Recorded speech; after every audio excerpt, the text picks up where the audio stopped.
Very good morning to all of you. बच्चों, आप लोगों की रिक्वेस्ट आई थी कि जो यूटेट फर्स्ट है उसका पैटर्न मैं आपको बताऊं। तो यह मैं आपके सामने एक पैटर्न लेकर के आई हूं। जो यूटेट फर्स्ट है उसके 5 खंड होते हैं, 5 भाग होते हैं और प्रत्येक भाग आपका 30 अंक का होता है। इसमें जो समयावधि है यहाँ पे 90 मिनट लिखी हुई है, ये पुरानी थी लेकिन अब बढ़ा करके उसको 2.5 घंटे कर दिया, 2 आवर 30 मिनट कर दिया है। 2.5 घंटे की समयावधि कर दी गई है। टाइम आपको पूरा 2.5 घंटे का मिलेगा। इसमें आपको नेगेटिव मार्किंग भी नहीं मिलेगी। जो मैंने इससे पहले भी क्वेश्चन पेपर डाले हैं उसमें आपने देखा होगा कि मैंने बाल विकास एवं शिक्षा शास्त्र का डाला है, भाषा प्रथम डाली है, भाषा द्वितीय डाली है, गणित, पर्यावरण अध्ययन, तो सबका मैंने मॉडल पेपर नहीं, रियल पेपर आपके सामने जो वीडियो बनाई हुई है उसमें डाला हुआ है। लेकिन आज मैं आपको एक सॉल्व पेपर दिखाऊंगी और जो प्रश्न पत्र की प्रकृति है उसके बारे में आपको बताऊंगी कि जो देखो फर्स्ट पहला भाग आता है वो आता है बाल विकास एवं शिक्षा शास्त्र। तो इसमें आप क्या करना है कि इसके अंतर्गत आपको बाल विकास से संबंधित क्वेश्चन पूछे जाएंगे और आपको उसके आंसर लिखना है। जैसे यहाँ पे आपको एग्जाम्पल के तौर पे पूछा गया है कि ऐसे क्वेश्चन आपके सामने आएंगे। दूसरी भाषा आपकी आती है हिंदी और इसके अंतर्गत आपको क्या करना है, जो प्रथम भाषा चुनोगे वह आपको द्वितीय भाषा के रूप में नहीं चुननी है। जैसे प्रथम भाषा अगर आप हिंदी चुनते हो तो दूसरी भाषा आपको इंग्लिश चुननी पड़ेगी, ठीक है। और जिन बच्चों की इंग्लिश नहीं है तो वो संस्कृत, उर्दू, जो भी उनकी दूसरी भाषा है वह चुन सकते हैं। तो इस तरह से भाषा प्रथम हिंदी हो गई और भाषा द्वितीय आपकी इंग्लिश हो गई। इसके अलावा आपको गणित आता है, इसमें एक गणित आता है, यह भी आपके लिए अनिवार्य होता है। और लास्ट सेशन आता है इसका पर्यावरण अध्ययन का। तो इस प्रकार से यह आपका लास्ट सेशन होगा। जो पर्यावरण अध्ययन है यह आपका लास्ट सेशन होगा। तो आइए हम एक पेपर को सॉल्व करते हैं और सॉल्व पेपर की मदद से जानते हैं कि जो ये 5 खंड आते हैं ये किस प्रकार से आते हैं। अब जो आपके सामने एक पेपर है यह है उत्तराखंड शिक्षक पात्रता परीक्षा यूटेट का पेपर है और यह प्रथम प्रश्न पत्र है। यह आपका 1 से 5 तक के शिक्षकों के लिए है, ठीक है। हल प्रश्न पत्र है। यहाँ पे देखिए पहला क्वेश्चन है, निम्नलिखित में से कौन सा कथन सत्य है। तो आपके सामने क्वेश्चन दे रखा है और आपको उसका आंसर बताना है कि निम्नलिखित में से कौन सा कथन सत्य है। उसकी व्याख्या भी कर रखी है। वैसे आपको व्याख्या करने की ज़रूरत नहीं है, क्वेश्चन तो आपको केवल टिक मारने हैं। लेकिन यह जो पेपर है यह आपके लिए काफ़ी यूज़फुल होगा आपको आगे की तैयारी करने के लिए। क्वेश्चन नंबर सेकंड देखेंगे आप। मैं इसको पूरा व्याख्या आपको नहीं सुना रही हूँ क्योंकि इससे क्या होगा कि वीडियो खाली लंबी खिंचती जाएगी और इससे कोई बेनिफिट नहीं होगा। आप स्वयं पढ़ सकते हैं इसको और आप इसको नोट भी कर सकते हैं। जिसको अगर नोट करके अपने नोटबुक में नोट करना है, नोट्स वगैरह बनाना है तो आप बना सकते हैं। क्वेश्चन नंबर 2 देखेंगे। राष्ट्रीय पाठ्यचर्या की रूपरेखा 2005 के अनुसार, जो NCF 2005 है उसके अनुसार आधारभूत सिद्धांतों में निम्नलिखित में कौन सा भाग सम्मिलित नहीं है। तो इसका आंसर था अच्छी बाह्य परीक्षाओं का आयोजन करना, यह उसमें सम्मिलित नहीं था। तो इसकी जो व्याख्या है वह आप खुद से पढ़ लेंगे। तीसरा नंबर का क्वेश्चन देखिए, शिक्षा मनोविज्ञान की दृष्टि से निम्न में से कौन सा कथन सत्य है। तो इनमें से सत्य कथन है बच्चे अपने ज्ञान का स्वयं सृजन करते हैं और इसकी जो व्याख्या है वो यहाँ पे दे रखी है। इस व्याख्या को भी आप पढ़ लेंगे। उसके बाद क्वेश्चन नंबर 4 है, डिसलेक्सिया का संबंध है। तो डिसलेक्सिया एक पढ़ने की अक्षमता बीमारी होती है और यह पठन विकार भी आप इसको कह सकते हैं। परामर्श का उद्देश्य क्या क्या होता है। तो परामर्श का उद्देश्य बच्चे को समझाना होता है, बच्चे की कमियों का कारण पता करना होता है, बच्चे को समायोजन में सहायता प्रदान करना होता है। अब है बच्चों में नैतिकता की स्थापना के लिए सर्वोत्तम मार्ग है। तो सर्वोत्तम मार्ग यह है कि जो शिक्षक है वो आदर्श रूप से व्यवहार करे तो बच्चे अपने आप आदर्श बन जाएंगे। शिक्षक एवं विद्यार्थी के मध्य संबंध होना चाहिए। शिक्षक एवं विद्यार्थी के मध्य स्नेह का भी संबंध होना चाहिए, सम्मान का भी होना चाहिए, विश्वास का भी होना चाहिए। अब देखो डाल्टन शिक्षण विधि का विकास किसने किया था। तो डाल्टन शिक्षण विधि को मिस हेलेन पार्कहर्स्ट ने विकसित किया था। उसकी जो डिटेल है यहाँ पे व्याख्या भी दे रखी है। आप इस व्याख्या को पढ़िए और अपनी कॉपी में नोट भी कर सकते हैं। एक अच्छा अध्यापक विद्यार्थियों के मध्य बढ़ावा देता है। तो जो एक अच्छा अध्यापक होता है वह विद्यार्थियों के मध्य सहयोग की भावना को बढ़ावा देता है। आधुनिक शिक्षण अधिगम प्रक्रिया में शिक्षक की भूमिका है। तो जो आधुनिक शिक्षण अधिगम प्रक्रिया है उसमें शिक्षक की भूमिका सीखने हेतु तो एक अच्छे सुलभकर्ता की है। एक अध्यापक की दृष्टि में कौन सा कथन सर्वोत्तम है। तो सर्वोत्तम कथन है कि प्रत्येक बच्चा सीख सकता है। बच्चा किस प्रकार सीखता है। तो बच्चा कई प्रकार से सीख सकता है। सुन करके सीख सकता है, पूछ करके सीख सकता है, अनुकरण द्वारा सीख सकता है, पुस्तकों से सीख सकता है। तो कहीं से भी बच्चा सीख सकता है। क्वेश्चन नंबर 13 देखेंगे, सीखने की प्रक्रिया में विद्यार्थी द्वारा की गई त्रुटियों के संबंध में आपकी दृष्टि में निम्न में कौन सा कथन सर्वोत्तम है। तो इसका आंसर है त्रुटियां अधिगम प्रक्रिया का भाग है।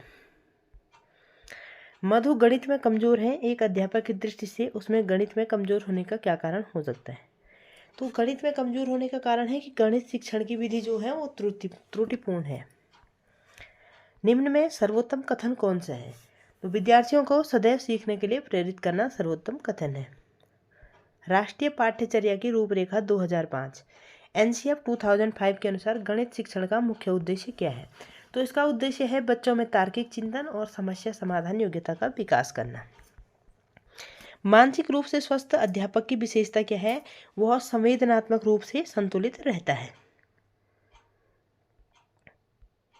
शिक्षा का अति महत्वपूर्ण उद्देश्य क्या है। शिक्षा का महत्वपूर्ण उद्देश्य है कि बच्चे का सर्वांगीण विकास होना चाहिए, ऑल ओवर डेवलपमेंट।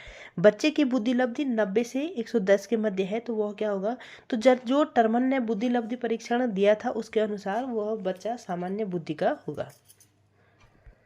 सतत एवं व्यापक मूल्यांकन में व्यापक मूल्यांकन शब्दावली का तात्पर्य क्या है। तो इसका तात्पर्य है कि जो शैक्षिक और सह शैक्षिक योग्यता क्षेत्र होता है उनका मूल्यांकन करना।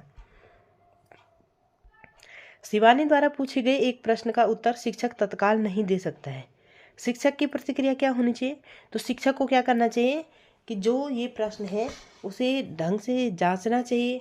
अगर उनका उत्तर उसे नहीं आना चाहिए आता है तो अदर सोर्सों से, चाहे किताब से पढ़ के, चाहे कई अन्य जानकारी लेकर के उसका उत्तर, सही उत्तर उनको बाद में दे देना चाहिए। क्वेश्चन नंबर 22 है बच्चे की जिज्ञासा शांत करनी चाहिए। बच्चे की जिज्ञासा तुरंत शांत कर देनी चाहिए। जब भी बच्चा आपसे प्रश्न पूछे तो बच्चे की जिज्ञासा को शांत कर देना चाहिए। आप अनपढ़ माता पिता के बच्चे को अंग्रेजी सिखाना चाहते हैं तो कैसे सिखाएंगे। आप उसे मातृभाषा की सहायता से अंग्रेजी सिखाने का प्रयास करेंगे। पुरस्कार एवं दंड क्या है। तो पुरस्कार एवं दंड एक कृत्रिम प्रेरक है। बाल मनोविज्ञान के आधार पर कौन सा कथन सर्वोत्तम है। तो बाल मनोविज्ञान कहता है कि प्रत्येक बच्चा विशिष्ट होता है। बच्चों का मूल्यांकन कैसा होना चाहिए, सतत होना चाहिए और व्यापक होना चाहिए। बच्चे के लिए निःशुल्क एवं अनिवार्य शिक्षा का अधिकार। कितने साल के बच्चे, 6 से 14 वर्ष के बच्चों के लिए निःशुल्क शिक्षा का अधिकार रखा गया है। शिक्षक को ज्ञान होना चाहिए। तो शिक्षक को अध्यापन विषय और बाल मनोविज्ञान का ज्ञान होना चाहिए। अब है एक बच्चा कक्षा में प्राय प्रश्न पूछता है। उचित रूप से इसका अर्थ है कि वह बच्चा अधिक जिज्ञासु होगा। और एक बच्चा प्राय अपने सहपाठियों के साथ झगड़ता है, आप क्या करेंगे। तो आप कारण पता लगाने का प्रयास करेंगे और उसे परामर्श देंगे। तो ये है आपके सामने 30 क्वेश्चन हैं बाल विकास के। और जो ये बाल विकास के क्वेश्चन हैं यह टीईटी फर्स्ट में भी आते हैं, टीईटी सेकंड में भी आते हैं, एलटी में भी आते हैं, लेक्चरर में भी आते हैं, पीएचडी का एग्ज़ाम देने जाओगे उसमें भी आएंगे, नेट का एग्ज़ाम देने जाओगे उसमें भी आएंगे। तो बाल विकास के क्वेश्चन लगभग जितने भी शिक्षा से रिलेटेड क्वेश्चन हैं, जो भी शिक्षक बनने के लिए जो एग्ज़ाम होते हैं उन सब में ये क्वेश्चन पूछे जाएंगे। जैसे यूटेट हो गया, सीटेट हो गया, कोई भी स्टेट का टीईटी हो गया, सब जगह ये क्वेश्चन पूछे जाते हैं। अब है दूसरा जो खंड आता है वो है भाषा प्रथम। तो भाषा प्रथम हमने हिंदी को चुना हुआ है। भाषा प्रथम हिंदी में चुनेंगे। इसमें क्या होता है, एक तो आपको गद्यांश दिया हुआ है। ये गद्यांश, इसमें 31 से 35 तक के क्वेश्चन आपको करने हैं। पूरा गद्यांश को आपने पढ़ना है और उसके बाद इससे रिलेटेड क्वेश्चन आपको जो ये भी क्वेश्चन दे रखे हैं इनको सॉल्व करना है। ये देखिए इस प्रकार से सारे गद्यांश को आप पढ़ लेंगे। और गद्यांश को पढ़ने के बाद जैसे क्वेश्चन दे रखा है वह दृश्य चेतन चित्त, तो उसका आंसर आप यहाँ से निकाल लेंगे। क्वेश्चन नंबर 32 है हमारे चेतन चित्त के चारों के विचारों और कार्यों को क्या करना चाहिए। तो यह इस गद्यांश को आप पढ़ेंगे और फिर निकल के यहाँ पे आंसर आया है कि हमारे अवचेतन चित्त की शक्तिशाली सत्ता ही रूप देती है। तो इसी प्रकार से आपको क्वेश्चन नंबर 33 को सॉल्व करना है, क्वेश्चन नंबर 34 को, क्वेश्चन नंबर 35। क्वेश्चन नंबर 36 है कौन सा शब्द अव्ययी भाव समास का उदाहरण है। क्वेश्चन नंबर 37 है काकू शब्द का सर्वाधिक उपयुक्त अर्थ कौन सा है। 38 है कुपात्र की सहायता करना व्यर्थ है, इस उक्ति को चरितार्थ करने वाली कहावत क्या है। कुत्ते को खिलाई खीर पाप में न पुण्य में, यह इसका आंसर होगा। उसके बाद है क्वेश्चन नंबर 39 अनिश्चितता के भाव को प्रकट करने के लिए उपयुक्त मुहावरे का चयन कीजिए।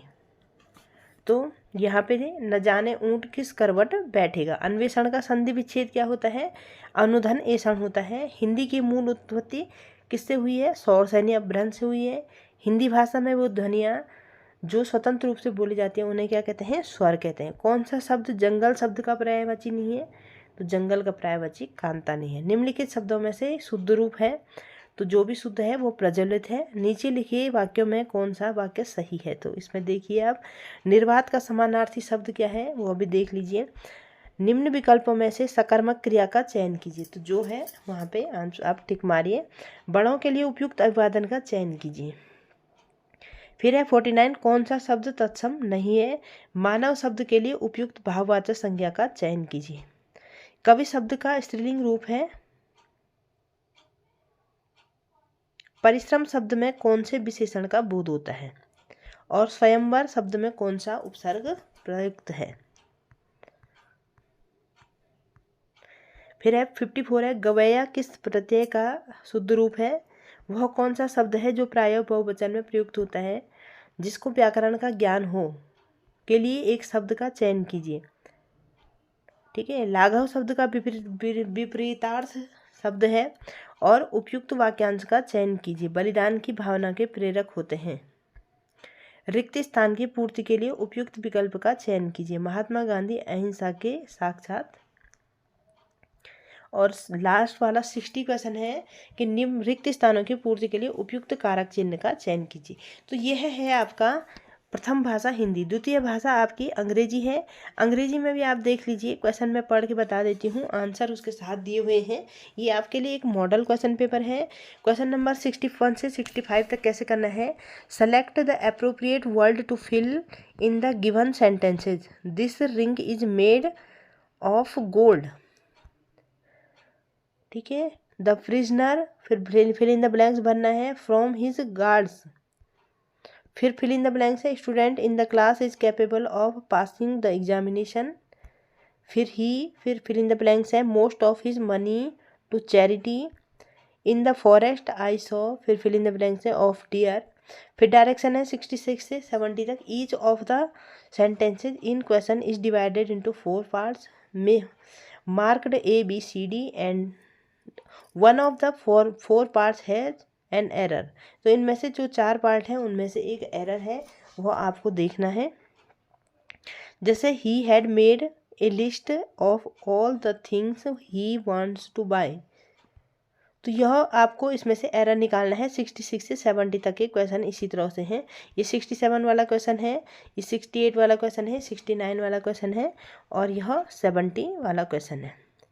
अब देखिए 71 वाला क्वेश्चन देखिए, we have been waiting for the rain, फिर फिल इन द ब्लैंक्स बनना है 2 आवर्स, फिर है दे अराइव्ड लेट, फिर फिल इन द ब्लैंक्स है the airport, the money was divided, फिर फिल इन द ब्लैंक्स है Anwar and Rashid, this is the house और फिर फिल इन द ब्लैंक्स है हरी बॉट, ही हैज़, फिर फिल इन द ब्लैंक्स है his home.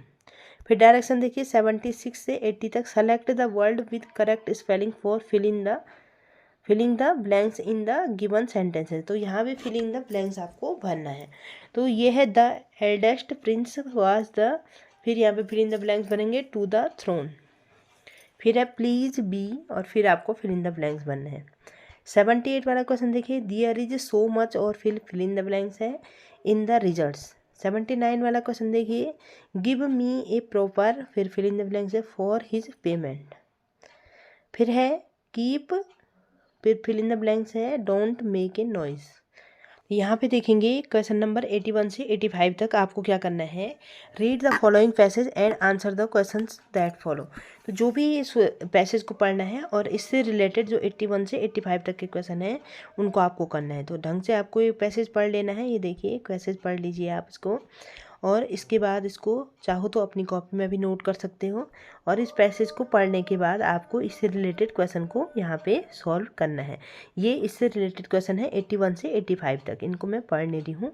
81 से और 85 तक के क्वेश्चन इससे रिलेटेड क्वेश्चन है, ठीक है। अब आगे देखिए 86 से 90 तक भी देखिए, read the following passage and answer the question that follow. तो इस जो पैसेज है इसको भी आपने रीड कर देना है, और रीड करने के बाद इससे रिलेटेड जो क्वेश्चन है इनको भी आपने सॉल्व करना है।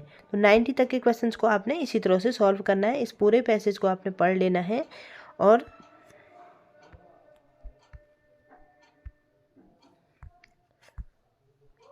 इस पूरे पैसेज को आपने पढ़ लेना है, और उसके बाद आपने इससे रिलेटेड क्वेश्चंस को करना है। तो यहाँ तक के आप इसे सॉल्व कर देंगे। उसके बाद देखिए भाग 4 आपका गणित है, इसमें से भी आपके 30 क्वेश्चन आएंगे। क्वेश्चन देखिए, क्वेश्चन नंबर 91 में देखिए, 10 सेंटीमीटर त्रिज्या के वृत्त के अंतर्गत एक समकोण त्रिभुज बनाया गया है। यदि वृत्त का व्यास त्रिभुज की एक भुजा है तथा त्रिभुज का परिमाप 48 सेंटीमीटर है, तो त्रिभुज की अन्य दो भुजाएं क्या होगी। तो इस क्वेश्चन को किस प्रकार से हल करना है यहाँ पे बताया गया है। ये देखिए, इसको आप अच्छे से हल कर सकते हैं, और यहाँ पे इस तरह से इसको हल कर देना है। क्वेश्चन नंबर 92 देखिए, चित्र में यदि ए बी बराबर बी सी और त्रिभुज ए बी सी बराबर 90 डिग्री हो, कोण ए बी सी बराबर 90 डिग्री हो, तो कोण बी सी डी का मान क्या होगा। तो यह आपको निकालना है, और किस तरह से निकालना है देखो यहाँ पे आपको सॉल्व करके भी बताया गया है। क्वेश्चन नंबर 93 देखेंगे, एक पासे की निम्नलिखित दो स्थितियाँ दिखाई गई हैं। आपके सामने दो स्थितियां हैं, तो आपको क्या करना है, कौन सी संख्या 5 के सामने होगी, 5 के सामने जो संख्या होगी वो आपको निकालनी है, और किस तरह से निकालनी है वो भी आपको यहाँ पे समझाया गया है। ए बी और सी की औसत आयु 10 वर्ष है। यदि ए और सी की औसत आयु 9 वर्ष है, तो बी की आयु कितने वर्ष होगी। इस क्वेश्चन को इस तरह से सॉल्व करना है, यहाँ पे दिया हुआ है। समषटभुज के अंतःकोण का मान होता है, तो वह कितना होता है आपको यहाँ पे देखो निकाल के भी दिखाया गया है, और वैसे 120 डिग्री होता है। क्वेश्चन नंबर 96 देखेंगे, यदि x का मान y से 25% कम हो, तो y का मान x से कितने प्रतिशत अधिक होगा। तो इसका आंसर भी आपके सामने इस तरह से निकालना है आपको। 97 देखिए, RS 5 के 6 की दर से ₹5 के 6 की दर से केले खरीद कर ₹6 के 5 की दर से केले बेचने पर कितने प्रतिशत लाभ होगा। क्वेश्चन को इस प्रकार से सॉल्व किया गया है। किसी ठोस घन के पृष्ठ का क्षेत्रफल 216 मीटर स्क्वायर है, तो उसका आयतन कितना होगा। अब देखिए 99 वाला क्वेश्चन देखिए, 6 किलोमीटर प्रति घंटा की चाल से दौड़ते हुए चोर का पीछा 8 किलोमीटर घंटा की चाल से दौड़ता हुआ पुलिस वाला कर रहा है। यदि प्रारंभ में चोर पुलिस वाले से 100 मीटर आगे हो, तो चोर को पकड़ने में पुलिस वाले को कितने मिनट का समय लगेगा। तो इस क्वेश्चन को आपने इस तरह से सॉल्व कर देना है, आपके सामने सॉल्व करके भी दिखाया गया।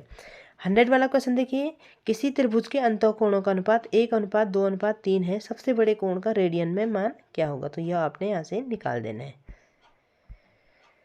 क्वेश्चन नंबर 101 है, संख्या 24 को रोमन अंक प्रणाली में कैसे लिखा जाता है। तो ऐसे लिख देंगे, निम्नलिखित अंकों की संख्या में कितनी बार एक सम संख्या के तुरंत बाद दो विषम संख्याएं आई हैं। तो आप इसे लिखेंगे। फिर है, 1 वर्ग मीटर में कितने हेक्टेयर होते हैं। यहाँ पे आपको दिया हुआ है 1 वर्ग मीटर में 100 हेक्टेयर होते हैं। क्वेश्चन नंबर 104 देखेंगे, निम्नलिखित में से कौन सी संख्या 25 से विभाज्य है। तो इसको आप जांच करके देखेंगे कौन सी विभाज्य है। 0.0159 में 1 का स्थानीय मान होगा, तो इसका प्लेस वैल्यू आप निकाल देंगे। 16, 13, 15, 11, x 8 और 7 का औसत 12 है, तो x का मान आपको निकालना है। इस तरह से आप इसका मान निकालेंगे। यदि a की power x equal to B, y की power y equal to C और c की power z equal to a है, तो आपको x y z का मान निकालना है। तो किस तरह से निकालना है आप यहाँ पर से निकाल सकते हैं। एक आदमी किसी काम को 15 दिन में करता है, यदि उसी काम को उसका पुत्र 10 दिन में कर लेता है, और फिर क्या होता है, यदि दोनों साथ साथ काम करें तो कितने दिन में उस काम को पूरा कर लेंगे।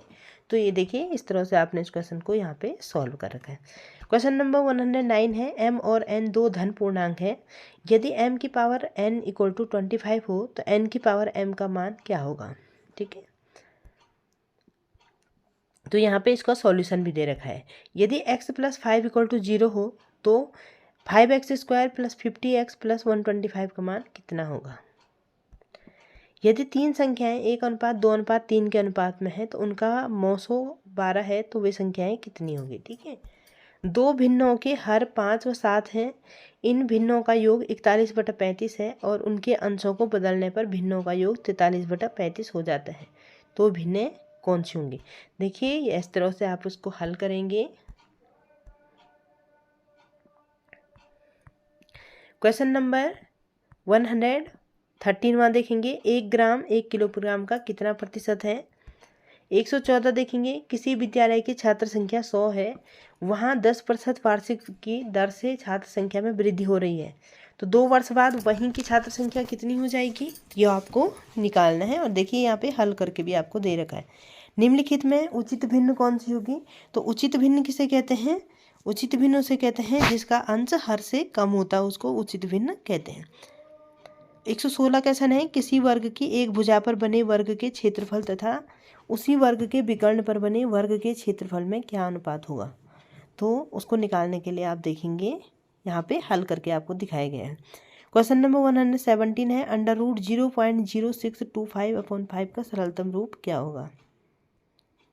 118वां क्वेश्चन देखेंगे, 50 + 100 माइनस फिर ब्रैकेट है 35 - 30 - 20 × 2 का मान कितना होगा।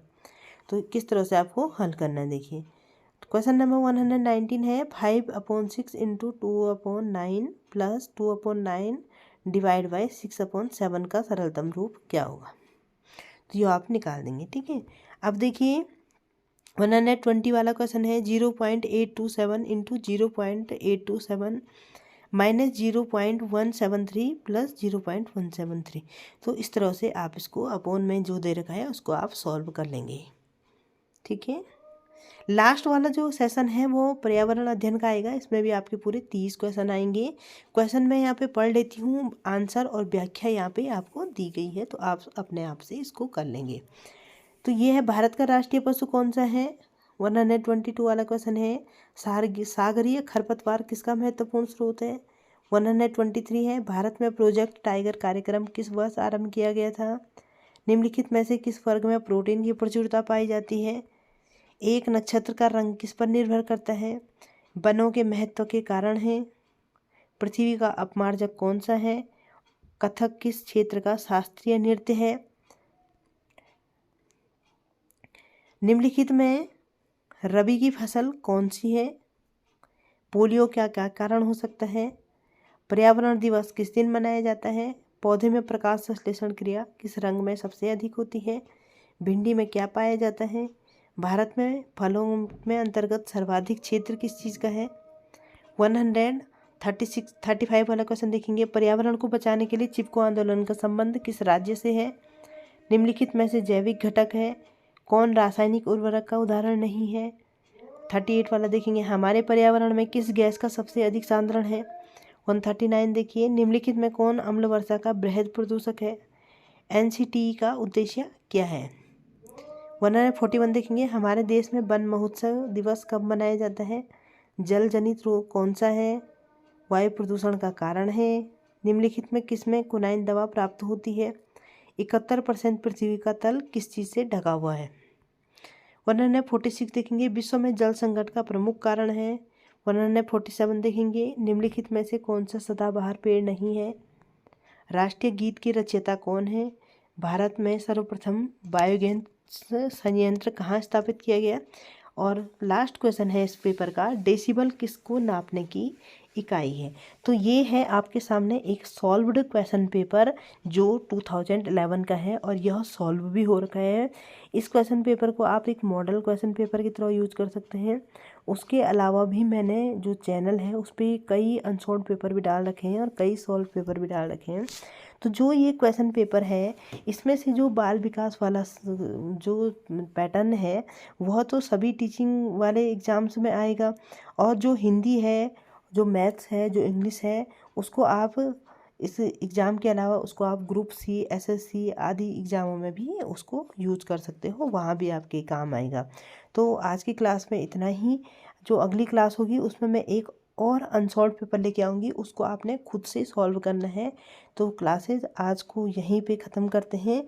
कल की क्लास में मैं एक अनसॉल्व पेपर लेके आऊँगी और क्वेश्चन को सॉल्व करने के बाद आप कमेंट में ज़रूर उसका आंसर लिखिए, तभी मुझे पता लगेगा कि आपने सही किया है या नहीं किया है। Thank you classes.